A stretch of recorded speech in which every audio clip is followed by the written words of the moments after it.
You know, usually when you talk about a medical diagnosis, there's this expectation of absolute precision. Right. Like it's undeniable. Exactly. You break your arm, the doctor throws the x-ray up on the light board, points to that jagged white line and says, there it is. Yeah. It's visible, it's categorized, and honestly, it's comforting. You trust the imaging. Sure, you trust the machine. Right. But what happens when you step into the world of ancient history or, historical geography? Suddenly you realize you've been staring at a broken x-ray machine. Oh, absolutely. Because you look at a historical map from a few centuries ago, you see a border, a little dot indicating a city, and you just assume the cartographer is pointing and saying, there it is. Which is a huge assumption. It is. And today's deep dive is going to completely pull the rug out from under you. If you've ever trusted a historical map implicitly, well, prepare to have your mind blown. It really is the absolute definition of diagnostic muddy waters. Because when you are dealing with antiquity, a single word on a map or a single phonetic sound in an ancient text might not mean a city at all. Right. It might represent an entire way of life that has been completely misunderstood by modern eyes. And that brings us to the core of what we are unpacking today. We are looking at a massive stack of unprecedented historical, linguistic, and cartographic research. Incredible research. Yeah, all meticulously compiled and authored by Dr. Khaled Waleed. And I want to warn you up front to the listener, this data touches the third rail of theology, history, and geography. It really does. It's sensitive material. Very. And we aren't here to argue the theology, and we certainly aren't taking any political sides. No. We are strictly here to look at the forensic data and the analytical frameworks that Dr. Waleed has compiled, because if his 3D models and linguistic maps are correct, and they are very compelling, humanity has geographically misplaced the origins of major world religions and empires. Dr. Waleed's central premise is staggering. He argues that the true origins of Mecca, the Meccans, the Hasmonean dynasty, and the biblical tribal encampments of the Israelites, they are all deeply connected. intimately connected. And critically, they are not located where modern history tells us they are. Which is just a remarkably bold claim. Oh, yeah. I mean, to say that thousands of years of geographic consensus might be looking at the wrong side of the map, that requires a monumental burden of proof. But Dr. Waleed brings the receipts. I mean, his groundbreaking work proves that the roots of these monumental historical and religious entities are actually located east of the Dead Sea. Right, in the Transjordan. Exactly, the Transjordan, what we would call modern-day central southern Jordan. And this isn't just some fringe theory on a blog. No. His research synthesizes ancient Latin maps from master cartographers, guys like Ortelius and Vischer. Primary sources. Exactly, along with forensic phonetic analyses of the Old and New Testaments and the Quran, and incredibly detailed, newly reconstructed 3D geographic and hydrological models. That cross-disciplinary approach is really what makes Dr. Waleed's research so compelling. Yeah. But to truly understand his discoveries, we have to ask you, the listener, to do something very difficult. Which is? You have to completely abandon your modern concept of borders. Oh, that is hard. It is. You have to strip away the lines drawn in the 20th century, ignore the medieval assumptions of walled cities and static kingdoms, and, learn to think in terms of ancient socio-geographical categories. Okay, so stop thinking of a map with rigid little countries. Right. And specifically, you have to think about the encampment. Encampment. Yeah, because if you try to map an ancient nomadic or semi-nomadic industrial civilization using our modern ideas of a capital city, you'll misread the map every single time. I want to dig into that concept, the encampment. Yeah. Because when I was reading Dr. Waleed's notes, that really seemed to be the skeleton key unlocking this whole mystery. It is the foundation of his entire framework. His research zeroes in on a very specific Semitic root word, right? The letters MHN. Yes, the root MHN, which gives us the Hebrew word Machaneh. Bashan. At its core, Machaneh translates to a camp, a military camp, or a tribal encampment. Okay. But Dr. Waleed emphasizes that we shouldn't think of, a few people sitting around a campfire roasting marshmallows. Right. It's not a Boy Scout troop. No, not at all. In antiquity, this was a foundational socio-topological descriptor. Meaning what exactly? It described a massive, highly organized lifestyle. We're talking about people who live in vast tent cluster communities, semi-nomadic networks, and these rugged frontier settlement groups. Wow. It's not necessarily about a single bloodline either. It's an operational identity. Okay, so keep that word, Machaneh, in your head. Because Dr. Waleed's research points out something wild on these old European maps from the 1500s and 1600s. The Ortelius maps. Yeah, cartographers like Abraham Ortelius. On these maps, right in that Transjordan area east of the Dead Sea, there is a label prominently placed. Hidden in plain sight, really. It reads, "Cum Machiniorum." Now, my immediate modern reaction is, oh, they found a lost city named Machiniorum. Which is exactly the trap. Yep. And it's the trap historians have fallen into for centuries. Right. Dr. Waleed approached this not as a geographic guessing game, but as a strict morphological problem. He looked at the Latin grammar. Okay, grammar lesson. Let's do it. Machiniorum is absolutely not a city. Dr. Waleed noticed the specific Latin suffix attached to that Semitic root. The suffix is eorum. E-O-R-U-M? Exactly. In Latin, the suffix eorum is a genitive plural. You use it to show that a region or a thing belongs to a specific group of people. Wait, like how you'd say something belongs to the Romans. That's the perfect example. The Latin word for Romans is Romani. If a territory belongs to them, it's the territory Romanorum. Proof of the Roman. Right. If it belongs to the Arabs, it's Araborum. So Dr. Waleed deduced that Machaneh simply means of the Machaneh. Oh, I see where this is going. And Machaneh is just the Latinized plural of that exact Semitic root we just talked about, Machaneh. So Machaneh means camp. Machaneh means the camp people. And Machaneh literally means belonging to the encampment people. Precisely. The map makers in Europe, they didn't know the local geography perfectly. They were thousands of miles away. Right, they're just drawing based on reports. Yeah, they had ancient texts and local traveler reports. They needed a way to translate local tribal descriptors into Latin for their European audience. So they just Latinized it. Exactly. When locals east of the Dead Sea described their region as the land of the camp people, the European cartographers wrote down cum Machaneh. And what does cum mean? The word cum means a village or a district. So the full translation on the map is the district belonging to the encampment people. That is wild. Dr. Waleed shows how it took a root word describing a lifestyle and transformed it into a proper noun on a map. That completely changes how you look at a map. It actually reminds me of looking at a map of the United States and seeing the Rust Belt written across Ohio and Michigan. Oh, that's a brilliant comparison. Like if a historian 3,000 years from now found that map and didn't know American economic history, they might dig up a field in Ohio looking for the lost golden city of Rust Belt. Yes.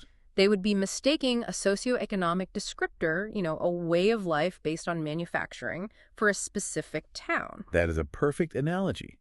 The Rust Belt describes an industrial reality. Machiniorum describes a socio-topological reality. A way of living. Right. It is a zone of encampment-based living.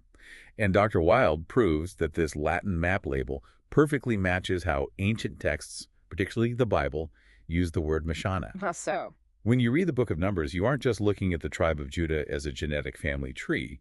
The text explicitly refers to Machaneh Yehuda. The encampment of Judah. Exactly, the encampment of Judah. The lifestyle is the identity. But Dr. Waleed doesn't just stop at one Latin map.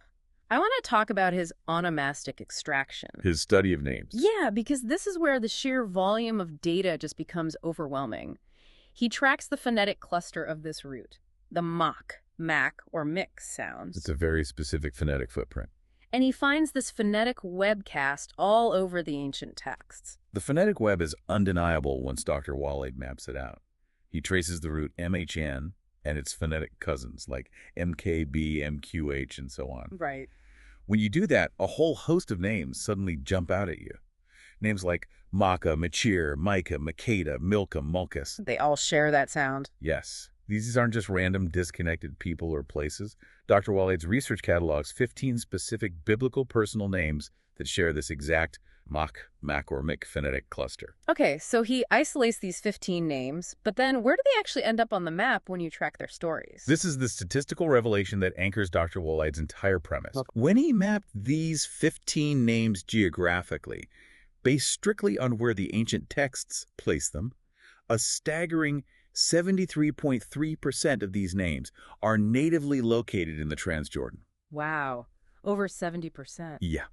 We are talking about regions like Gilead, Ammon, Moab, and Edom, all of which are east of the Jordan River and the Dead Sea. And how many of them originate in Jerusalem or Judea, west of the Dead Sea? Exactly 0%. Zero.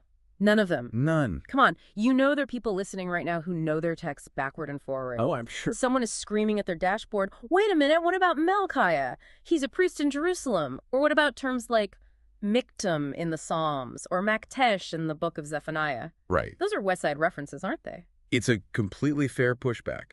And it's exactly why Dr. Waleed forensically audited every single one of those West Side appearances. So what did he find? Let's make Melchiah. Yes, he appears in Jerusalem. But when? When? Only during the exile return in the book of Nehemiah. He is part of the returning diaspora. It is a well-documented historical fact that priestly families often migrated from the eastern regions, Ammon, Moab, Gilead. So he's not originally from there. Right. Melchiah is an east side migrant, bringing his encampment-rooted name to the west. He's not a native Jerusalemite. So he's a transplant. Exactly. What about the other words? Maktesh. Miktam. Dr. Waleed points out they aren't even personal names. They are industrial vocabulary. Industrial. Yeah. Miktam is used in poetry, often translated as a golden poem or an engraving. It's rooted in the metallurgical and carving vocabulary of the East. Wow. Okay. And Maktesh, it literally means a mortar, a deep, crushing basin. It's a geological and industrial term from the Dead Sea region that prophets used metaphorically to describe a crushing judgment. That is fascinating. When you actually clean the data and look at origins, as Dr. Waleed did, the phonetic family is overwhelmingly, undeniably Transjordanian. So the Latin mapmakers put the encampment people east of the Dead Sea. The ancient linguistic statistics put the encampment people east of the Dead Sea. The data all points east. Okay, I'm convinced they are over there.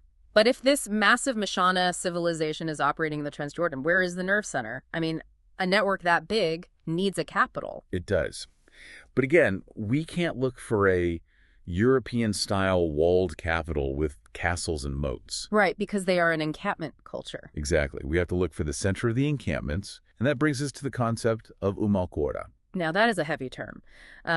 Al-Qura traditionally translates to mother of villages or mother of settlements. Yes. And universally, in Orthodox history, it is associated with Mecca in the Hijaz region of modern-day Saudi Arabia. You saying Dr. Waleed's research challenges that? Dr. Waleed's linguistic work completely recontextualizes it. He takes the Arabic al-Qura and aligns it perfectly with the Hebrew term Machaneh. How do those connect? They don't sound the same. It comes down to how Semitic languages use familial metaphors. Mother, which is in Arabic and in Hebrew, doesn't just mean a biological parent. It acts as a metaphor for primacy. It is the central node, the governing origin point, the matrix. Okay, so the mother is the headquarters. Precisely. Now look at the second half of the phrase. Al-Qura is the plural of Qoria, meaning a village, a settlement, or an encampment. So, al-Qura means the governing center of the settlements. Yes. And in Hebrew, Machaneh literally translates to mother of the camp.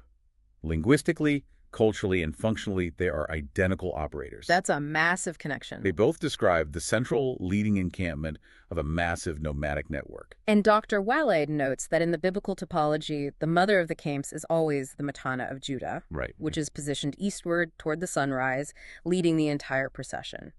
So if Dr. Waleed is right, and the true al-Qura, the mother of the camps, is located within this Transjordanian system, how does he actually find it on a map? He applies a very strict set of geographic filtering criteria. To be the mother node, a location can't just be a nice patch of grass. Geographically, it must be a true batten, a basin, like a valley. More specific than a valley.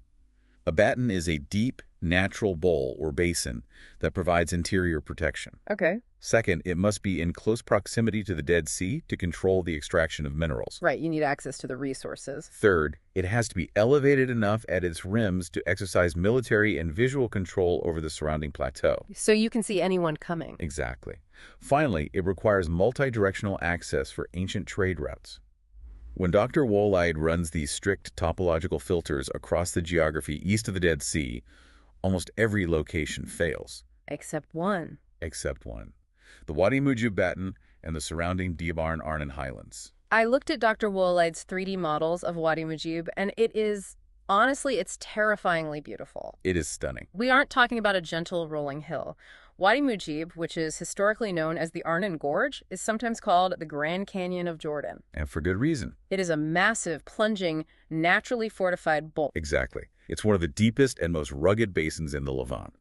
It has sheer drops, a massive interior floor, and crucial year-round water pockets hidden within its canyons. But this completely shatters how I picture a holy city. We are used to thinking of al-Qura, of Mecca, purely as a theological center. A place of pilgrimage and prayer. Yeah, a quiet spiritual retreat isolated in an empty, rolling desert. But Wadi Mujib, that is a highly strategic, militarized choke point right on a rugged frontier. It feels less like a monastery and more like a fortress. And that is the necessary paradigm shift Dr. Waleed introduces. You have to move from pure theology to geoeconomics. Geoeconomics, okay. Why would the mother of all encampments be in a rugged gorge? Because historically, Wadi Mujib served the Nabateans, the Lakhmids, and the Sasanians as a massive strategic taxation hub. So it's about the money. It's about control. If you were a trader trying to move copper north from the southern deserts, or agricultural goods south, or salt and bitumen east from the Dead Sea, you had to cross the Arnon Gorge. You had to go through them. You had to go through this basin. It was the ultimate natural toll booth of the ancient world. So Dr. Waleed's work proves that al-Qura wasn't originally just a spiritual metaphor. No. It was a functional, governing node for the entire Machaneh encampment system. It was the mother batten, because if you controlled that canyon, you controlled the wealth, the water, and the weapons of the entire region. Precisely. Religion in the ancient world wasn't a weekend activity separated from survival. A governing node has to govern something tangible. Right. What Dr. Waleed reveals is that the Machaneh weren't just wandering shepherds looking for grass. They were running an ancient, highly structured, mega-industrial corporation. Which honestly blew my mind, because I grew up with the Sunday school flannel graph stories of the 12 tribes of Israel. Most people did. I always pictured them wandering aimlessly in the desert, complaining, living in tents, waiting for manna to fall from the sky. It's a very passive, pastoral image. Is the image most people have. Yeah. But Dr. Waleed's grand map of the 12 Machaneh people completely deconstructs that. He doesn't frame them as lost wanderers. Through his synthesis of geography and scripture, he maps them as 12 highly specialized, localized, wealth-making provinces. Yeah. It was a macroeconomic empire. Okay, I want to spend some real time on this, because Dr. Waleed actually breaks down the departments of this ancient corporation. It's a fascinating structural analysis. Let's look at how this supply chain actually worked on the ground, starting with the heavy industry, Judah and Dan. Judah and Dan were the metallurgists. According to Dr. Waleed's geographical mapping, Machaneh Judah controlled the copper and iron production centers at Kerek, Tefillah, and the massive Fainan smelteries. Fainan is legendary in archaeological circles, right? It is one of the oldest and largest copper smelting centers in the world, and we have to understand what that entails. Yeah, paint a picture for us. This wasn't light work. Smelting copper from ore requires sustained temperatures of around 1,200 degrees Celsius. In a desert. In a scorching desert. It requires an astronomical supply of charcoal, which means constant exhausting logging of acacia trees. It requires grueling, toxic labor. Machaneh Judah wasn't just a tribe of shepherds. They were industrial metallurgists managing a massive, toxic, high-yield operation. That is so far from the Sunday school picture. And Machaneh Dan, what did they do? Dan handled the frontier defense and controlled the southern smelteries around Petra and Mocha. So they were the security detail. Exactly. They protected the supply lines coming up from the deep south. Judah and Dan together were the hammer and the shield of this civilization. So that's the metal. Then you have the chemists, Reuven and Issachar. What are they doing out there? Dr. Waleed places Machaneh Reuven along the shores of the Dead Sea, specifically around the Lysan Peninsula. Their job was the extraction of Dead Sea salt and, critically, bitumen. Bitumen. That's essentially natural asphalt, right? I read that chunks of it would literally detach from the bottom of the Dead Sea and float to the surface. Exactly. Ancient historians like Josephus describe these massive, headless, bull-sized blocks of black asphalt floating on the water. That sounds like science fiction. It really does. People would row out on reed boats, chop it up, and drag it to shore. Bitumen was the duct tape and waterproofing of the ancient world. What did they use it for? It was used in construction, for sealing boats, and even in mummification by the Egyptians. It was an incredibly lucrative export. Machaneh Reuven harvested it. And Issachar? Then, Machaneh Issachar, located slightly north around Wadi Zarqa, Maine, refined that tar. They produced industrial chemistry, including the specialized ritual oils used across the region. So it's literally an ancient petrochemical and metallurgy conglomerate? Yes. Exactly. But who is managing the books? I mean, who's the HR department? That falls to the administrators, Ephraim and Levi. Okay. Dr. Waleed locates Ephraim at the Madaba Highlands, acting as the central treasury and administrative hub. They manage the silver reserves and the complex taxation records required to keep 12 provinces functioning. Because you can't run this without a bureaucracy. No, you need accountants. And Machaneh Levi, of course, is the priesthood. But Dr. Waleed shows they didn't just pray. They provided the constitutional governance from the mother batten itself. They were the executive board operating out of Wadi Mujib. But wait, a society can't just eat copper and tar. How are they surviving in a desert? That's where the logistics and lifestyle departments come in. Okay. Benjamin handled the farming. They operated massive sugar and agricultural terraces down in the fertile Jordan Valley. So they are the breadbasket. Yes. Joseph handled the brutal reality of the ancient world economy, labor and slavery logistics on the Edom frontier. Someone had to do the heavy lifting. Right, providing the immense manpower needed to run the Fainan smelteries and carry the caravans. Yeah. And Zebulun controlled the maritime trade and navigation down at the Aqaba Islet corridor, giving the corporation access to the Red Sea trade network. And Dr. Waleed even maps out what you might call the hospitality sectors. He does. Naphtali ran the wellness and healing operations at the May Hot Springs. Gad controlled the gambling, hospitality, and social economy around the Jericho oasis. It's all mapped out perfectly. And Asher handled the luxury trade perfumes, textiles, the sensual arts down in the Zuwara and Sodom terraces. When you look at Dr. Waleed's complete map, you see an entirely unified, self-sustaining economic engine. But here is the crucial synthesis Dr. Waleed makes. The concept of the temple economy. The temple economy. Yes. In the modern world, we naturally separate Wall Street from the Vatican.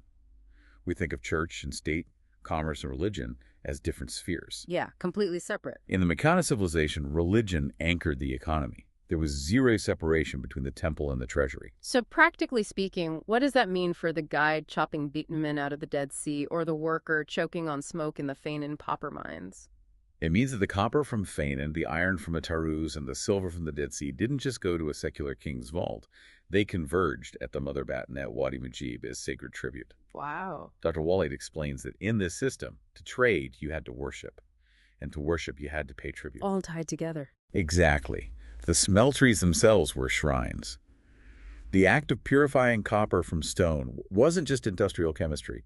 It was viewed as a profound religious ritual of purification. That is a terrifyingly effective system of control. It's a massive corporate conglomerate where the CEO is literally the high priest. That's a good way to put it. You don't just get a bad performance review if you miss your quota. You face divine judgment. Your religious duty to the gods is to meet your copper smelting quota for the quarter. It's absolute control. But surely people rebelled. How do you keep 12 distinct tribes from just taking their copper and salt and walking away? Through an ironclad system of governance, Dr. Wale actually reconstructs what he calls the Constitution of the 12 Machaneh based on these economic realities. So they had laws. It wasn't nomadic anarchy. The supreme tier was the Mother Batten Council, led by the Levi priests, holding absolute authority over law and ritual. Okay, that makes sense. Beneath them were the high governors, Judah, Ephraim, Benjamin, who controlled the vital levers of production, the treasury, and the food supply.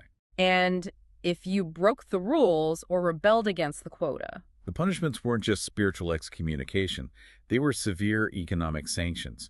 You'd be exiled from the wealth-generating basin into the deep, waterless desert. Which was essentially a death sentence. Exactly. You cut them off from the resources. Which brings up the most glaring logistical nightmare of this entire operation. Water. Yes, hydrology. I mean, you cannot smelt copper at 1200 degrees, refine thick Dead Sea tar, and sustain massive agricultural terraces in the Transjordanian desert without an astronomical amount of water. Exactly. An industrial machine of this magnitude requires a massive, reliable hydrological system.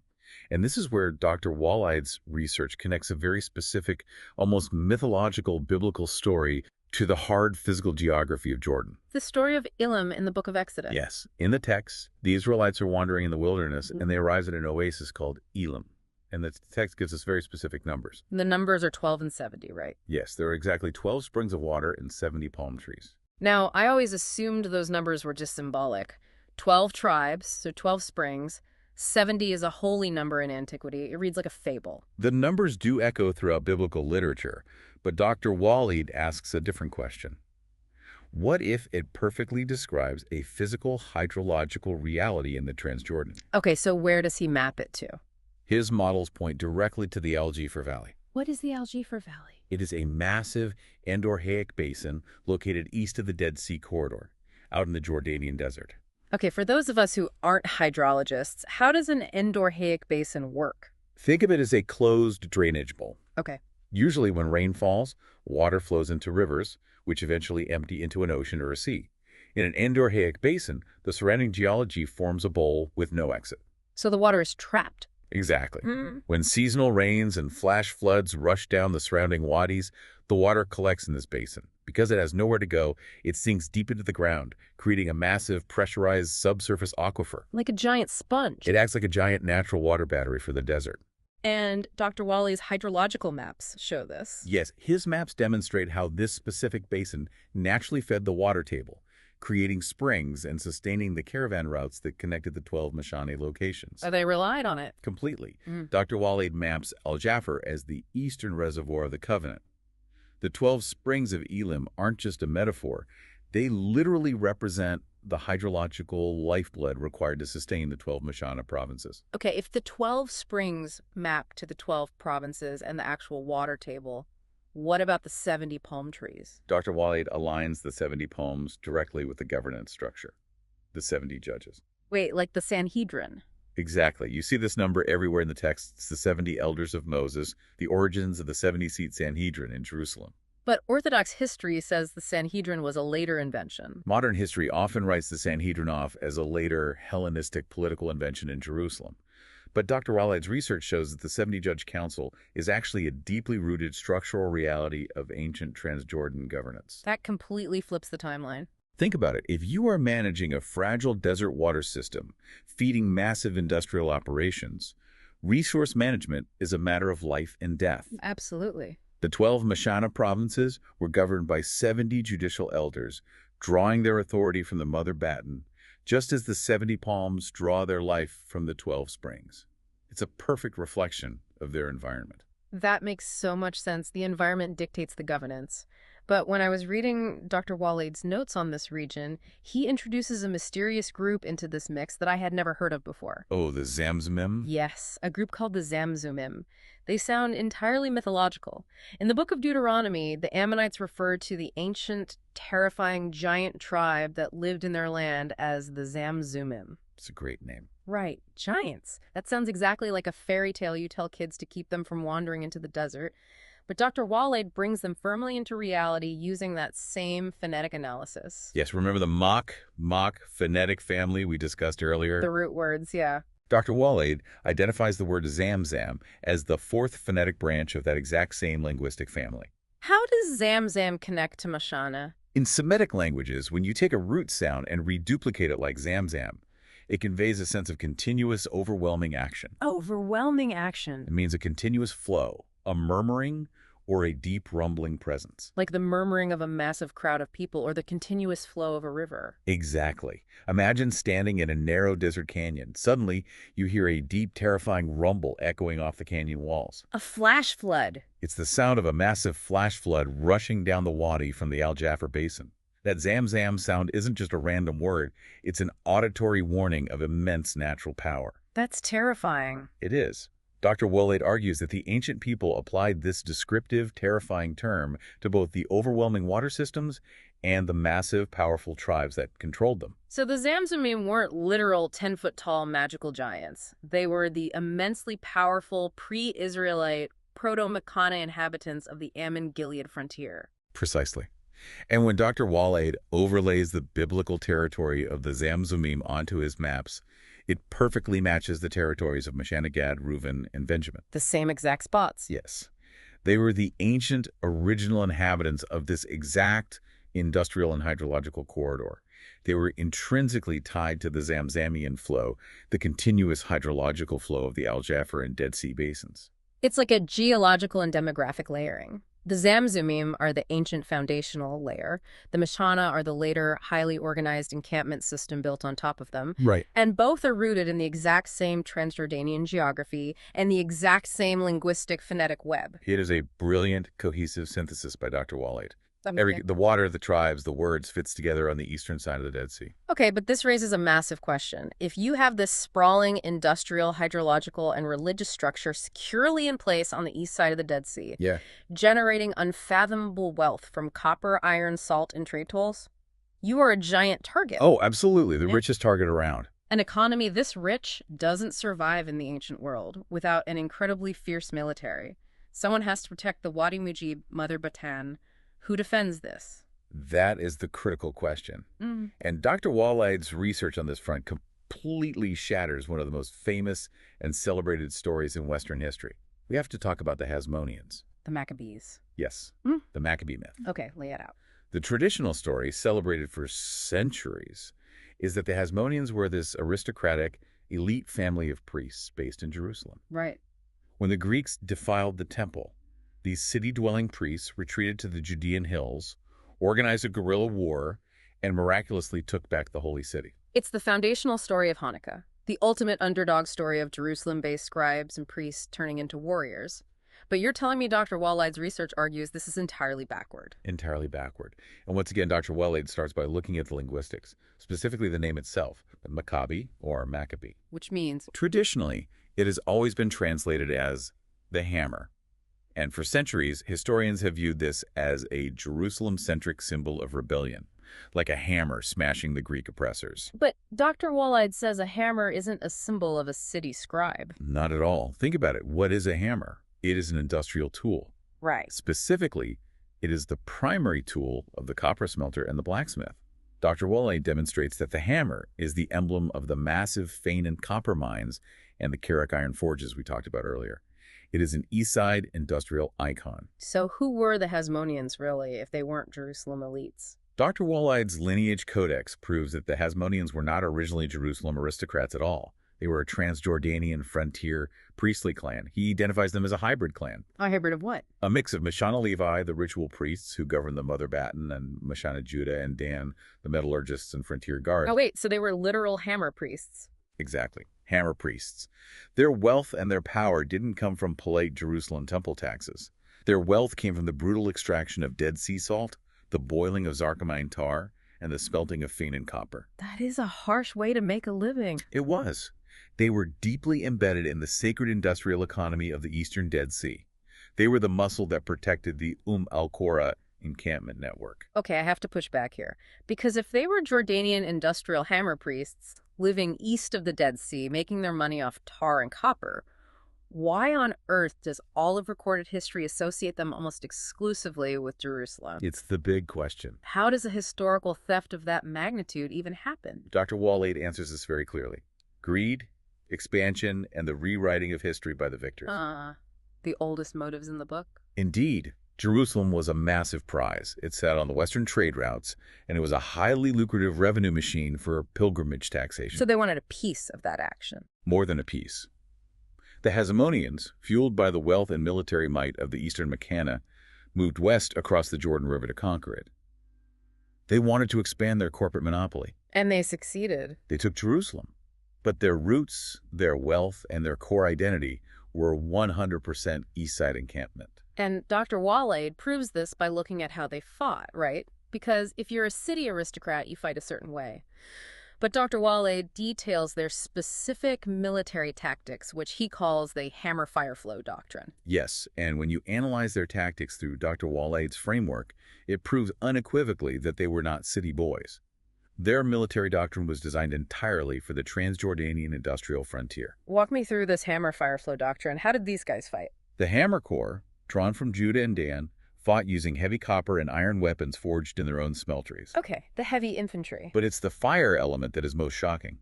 The regiment drawn from Machaneh in the Dead Sea, chemical workers, literally used chemical warfare. Wait, chemical warfare in the ancient world? Yes. They used the resources they harvested. They took the tar and bitumen from the Dead Sea, refined it, and created devastating fire pots. Oh my God. They would hurl flaming, sticky tar at their enemies. It was terrifyingly effective. And the flow part. And the flow element refers to the Levi priests who led these heavily armed fire-throwing regiments into battle. Remember, to the Machaneh, war wasn't a secular political event. It was an extension of their sacred industry. Battle was a purification rite. That is just a wild image, tar-throwing priests swinging copper axes. But how did they maneuver? Did they march in squares like the Romans or the Greeks? No, and that's another piece of evidence Dr. Waleed highlights. They fought using what he calls encampment geometry. What does that mean? They didn't fight like Greek phalanxes on wide-open flat plains. They used tactics called the crescent formation and the wadi funnel. A wadi funnel, so they use the landscape against you. Exactly. These are tactics designed explicitly for the jagged desert canyons and wadis of the Transjordan. You can't do that in a city. No. The goal wasn't to meet an army on an open field. The goal was to guard caravan routes. You lure the enemy army into a narrow, deep wadi. And then? Once they're trapped in the gorge, you collapse the exits, unleash the bitumen fire traps from the cliffs above, and charge down from the high ground with heavy copper axes. That is a slaughter. That is not urban siege warfare or polite aristocratic dueling. No. That is hardcore, brutal, desert frontier combat. I am just marveling at how different this image is from what we are taught. History paints the Hasmoneans as these pious scribes reading scrolls in a temple courtyard. Soft-spoken scholars. Yeah, but Dr. Waleed's research shows they were hardcore, tar-burning, iron-forging desert militia priests. They were the security detail for the Machaneh megacorporation. And this is exactly how history gets rewritten. Over time, as the Hasmoneans conquered Jerusalem, entrenched themselves, and established a political dynasty there, the narrative shifted. The victors write the history books. Exactly. The brutal Transjordanian industrial routes were paved over. A new, sanitized, Jerusalem-centric origin story was written to legitimize their rule in the West. But the truth was still in the texts. Yes, but the clues, the industrial name Maccabee, the phonetic web of their ancestors, the canyon warfare tactics, remained buried in the text. They were just waiting for someone with Dr. Khaled Waleed's cross-disciplinary approach to extract them and map them correctly. Which brings us to the end of this incredibly dense paradigm-shifting journey. Let's recap Dr. Waleed's massive triumph here, because it is nothing short of a historical triumph. It really is. By refusing to look at a broken X-ray machine, and by exhaustively synthesizing Latin cartography, Semitic linguistics, biblical names, and 3D topological models, Dr. Khaled Waleed has given us a completely new lens on antiquity. It is a stunning reconstruction of a lost world. According to his data, the Machaneh encampments, the true origins of Mecca, and the governing node of al-Qura, the ancient powerful tribe of the Zamzumim, and the devastating Maccabean hammer priests are not just isolated, random historical fragments scattered across the Middle East. Right, they aren't separate stories. They all belong to a single, unified, highly organized, sacred industrial civilization. And that civilization was firmly located in the Transjordan, east of the Dead Sea. And if we connect this to the bigger picture, Dr. Waleed's work offers a profound lesson in the sheer power of geography in shaping human narrative. Yeah. It shows how later empires, shifting trade routes and evolving religious traditions, can literally uproot an entire physical civilization. Just pick it up and move it. They can take its names, its symbols, its sacred titles, and its legacy, and transplant them somewhere else entirely. The map gets redrawn by the victors, and within a few generations, humanity completely forgets where the original foundations were actually laid. It makes you look at every old map and every ancient text completely differently. It's like putting on glasses for the first time and realizing the blurry shapes actually have sharp edges. It changes everything. And it leaves you, the listener, with a highly provocative thought to mull over. If Dr. Khaled Waleed's exhaustive research proves that the foundational geography of these major religious and historical narratives was shifted westward over centuries, effectively erasing a massive wealth-generating Transjordan industrial powerhouse from popular memory. What other ancient holy hubs or legendary empires are we currently looking for on entirely the wrong side of the map? Next time you look at a historical border, remember, the cartographer might be pointing with absolute confidence, but you always need to check if the machine is broken.